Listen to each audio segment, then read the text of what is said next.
Hey Wonder Kids!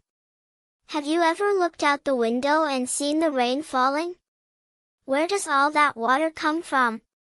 Let's discover the magic of the water cycle. It all begins with the sun. When the sun warms up oceans, lakes, and even puddles, the water turns into invisible water vapor and floats up into the sky.